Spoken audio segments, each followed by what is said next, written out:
Hey everybody, it is LexxMarie here.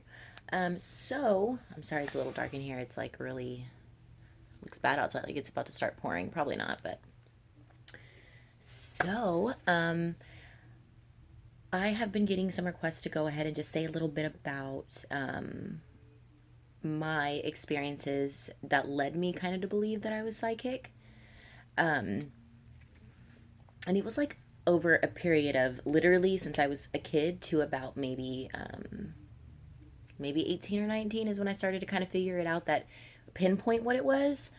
But until then, I was confused. It was a lot of different things that I went through. I know that oh, is it focusing?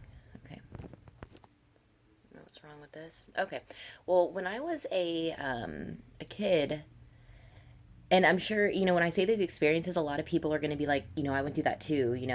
Um, and sometimes it just gets lost, the gift, because a lot of people get the gift, and especially when they're children, and it kind of goes away over time once your innocence kind of starts going away, um, and things like that. But I kind of kept it with me because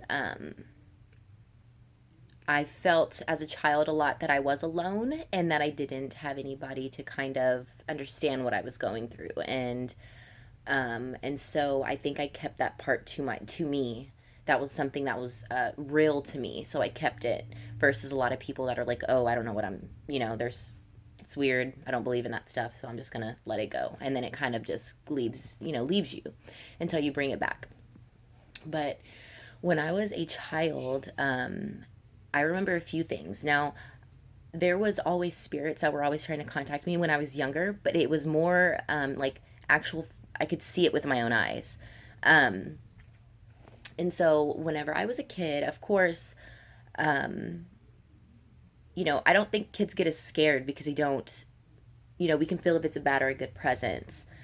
Um, and I would always feel like a there was always someone behind me, or I felt a presence. And even whenever a physical presence, like someone that's living, you can feel their presence, or when someone's walking behind you or something.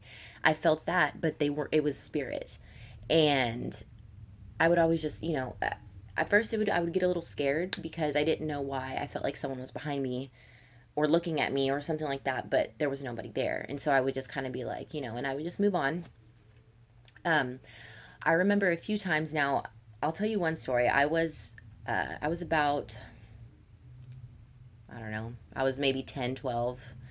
Um, and I was brushing my hair, and I had a big mirror. And behind my mirror in my bedroom, or not behind my mirror, when you're looking at my mirror, behind me, you can see my bed.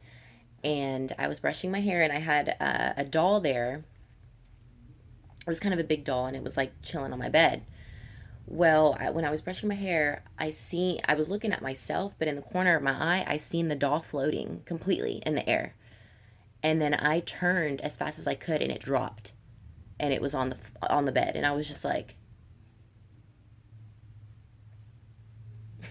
I didn't know what to do. It didn't scare me. And I mean, to anybody else, it would scare the dog shit out of them. But I didn't, I didn't just it didn't snap to me. It just felt very comfortable almost. And then I got up and I sat next to the bed. I mean, not sat next to the bed. I sat on the bed, and I was just like, "Who's in here?" You know. And then whenever I looked over, I seen an imprint of a body, like someone sitting down. Like if they were sitting down, that little imprint of their butt that they would make on the bed, I seen it right next to me, and I seen it drop. And then I was just like, "Huh." I got up and I just went on about my day. Um, that was the first thing, and then there was a few other things. My dreams were always very real, and I didn't understand why a lot of things that I would dream would happen and things like that. But I didn't understand that till later. Now I know whenever I have a dream what it symbolizes, what it means, and what's going to happen. Um, but there was another instance where I was in my house and I was about the same age, or maybe a little younger than that. And I was in my kitchen looking towards the living room, and in the living room there was a recliner.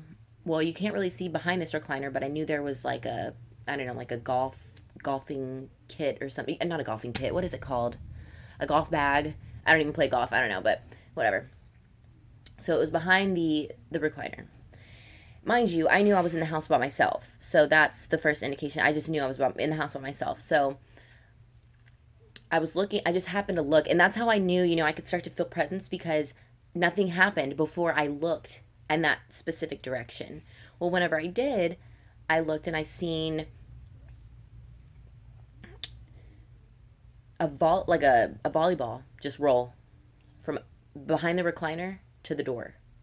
And I was just like, I stared at it. I kept staring after that, because there was a lot of balls in the house. Never, those little, when in the or not 90s, I guess early 2000s, those little plastic balls. They're little, or they're not plastic, little tiny rubber balls that you could like buy in the little coin machines. Well, like we had those. I had a lot of those, and one of them completely threw, like it was thrown from the back of the recliner to the door, like bam, it just bounced. But it wasn't, I didn't feel like it was aggressive. It felt like someone was trying to get my attention. And I was a kid, so I didn't, go forward with it, but I was just like,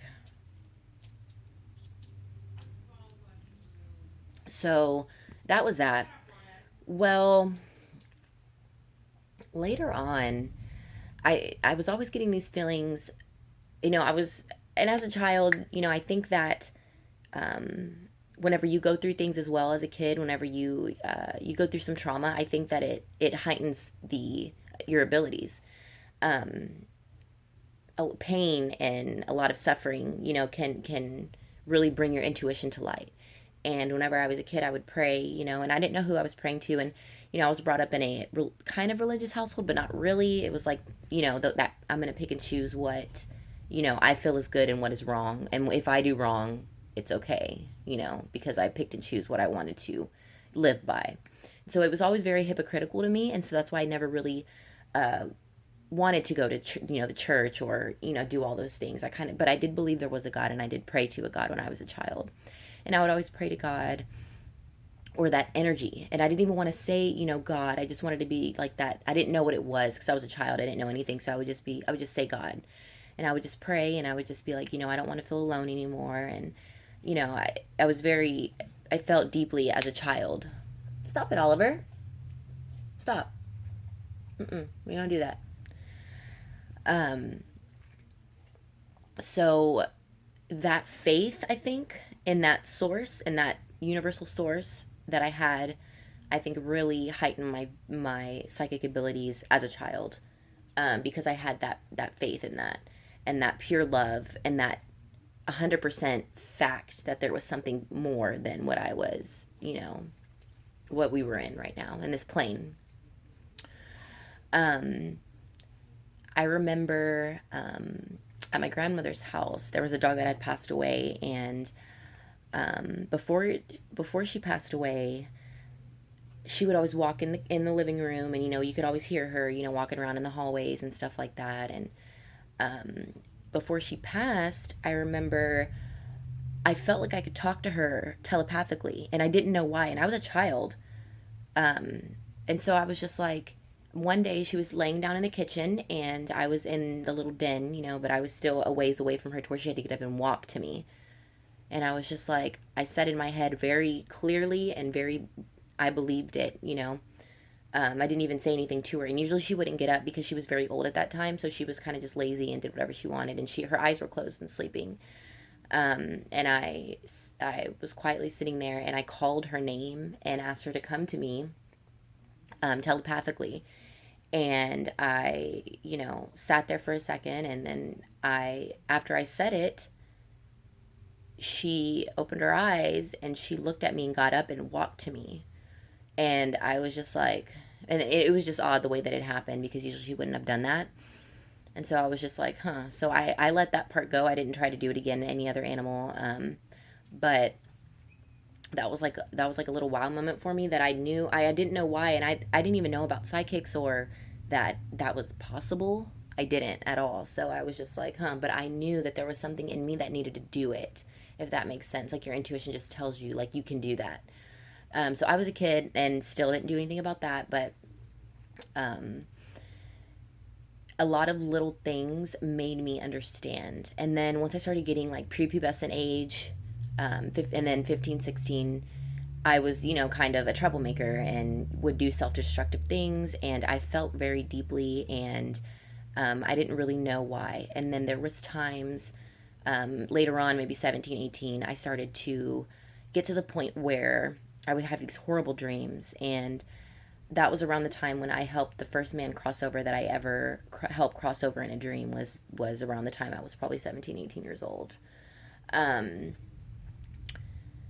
but my dreams were, they were scaring me, and because they were so real, but I didn't know that, they had meaning. So, of course, I would be upset about them. Well, it also got to the point where I was going to the store, and I would go anywhere, out to a party or to the store, or it didn't matter. And I would just walk by somebody, and I would like feel that somebody passed that they just, knew, or they were feeling grief, is what I would feel. Or something like that. They were angry, whoever, whatever. And I would receive that. I would take it in because I didn't know that there is, techniques to block other people's energy from coming into your aura and things like that. And I would go home and just cry and cry and cry about it.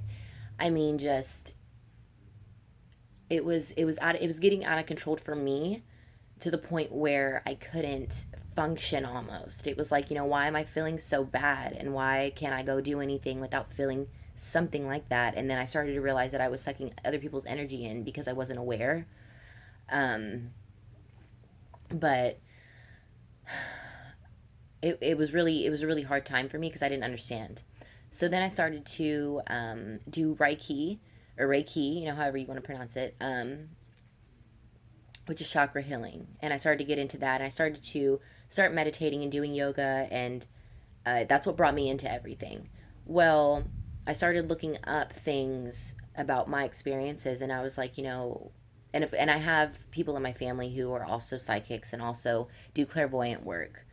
But I didn't know that, at the time. Well, I finally contacted somebody who, was a psychic as well, and taught me how to read messages and how to receive messages and how to interpret them and put them on paper, and my dreams and all this and that. And then once that person realized that I was very detailed in what I would say, they were just like, you need to keep doing this. And then that's, how I got here today. But that was about 19 years old, I would say. Um, but it got pretty intense. It got pretty intense at one point when I was a child. And I also remember when I was a kid, I would draw. Um, I would draw a lot whenever I was feeling some kind like upset or anything like that. And I still do that to this day. And I realized that I did that as a child, um, to help with, and that was my intuition letting me know that I need to let it out on paper. And that's something, and I also want to say, whatever you did as a child that helped you um heal in some way when you were a kid, go back and do that. If it's drawing, if it's, I don't know, anything, any little uh, hobby you had as a kid that would help you, you need to go back and do that, because that is the purest form of yourself, and your child self knew to do that to help you in some way. So I think that that's really important. And so, but when I was a kid, I would draw, and I remember drawing this specific place, and it ended up being a place that I worked at, in my early 20s. And it was the exact floor plan that I worked at in my early 20s. But I was a kid, and I had no idea. I thought I was just drawing. Um, but no, it was 100% real. And I wish I had that freaking drawing, but I would draw so much I would just throw them away. But I was like, I thought about that, and I was like, oh my gosh, I drew the exact setup of the job that I was working. And so, that was pretty, eye opening for me. Um, I mean, otherwise, I do have a few more stories, but we'll save that for another time. But um, I was very in tune with myself and my emotions when I was a child, and I think that really helped. But um, it's you go through the hard times really to realize who you are, and that's what I tell everybody. Whenever you're figuring yourself out, it is growing pains and it's going to hurt. And so I didn't understand at the time when I was a child, going into about 18, 19 years old, why I felt the way that I felt and why things were the way they were. But realizing my abilities helped me cope with that. And so I was able to control everything, and it got a lot better for me. So, but that's all I can think of for now. As far as my experiences, I'd have to really think about it some more and think of what else I've been through that I was, and it's just crazy because now when I think about it, throughout my life, I did get a lot of little things um, that made me understand. But I will say the whole time I believed what I believed as far as, there being a universal source, and um, you have to believe in yourself and believe in that power to fully, and leave your heart open is the main important thing, to fully get that. But I mean, everybody has these abilities in some way. You just have to figure out which one yours is. And I've done a lot of sessions with with people that don't really know what gift they have. They just know it's something, and so we'll kind of get down to the root of it and what's going on. But yeah, that's pretty much a lot of, those are some things that I've went through that helped me understand that I had a gift. um, and I think it's awesome whenever people that I talk to and their kid, they tell me their little experiences about their children and what they're going through. And I would just say, it's good that they support it and that they make sure that their children leave their heart open, and so they can still receive that and receive that beautiful gift. But yeah, so you guys have a great day.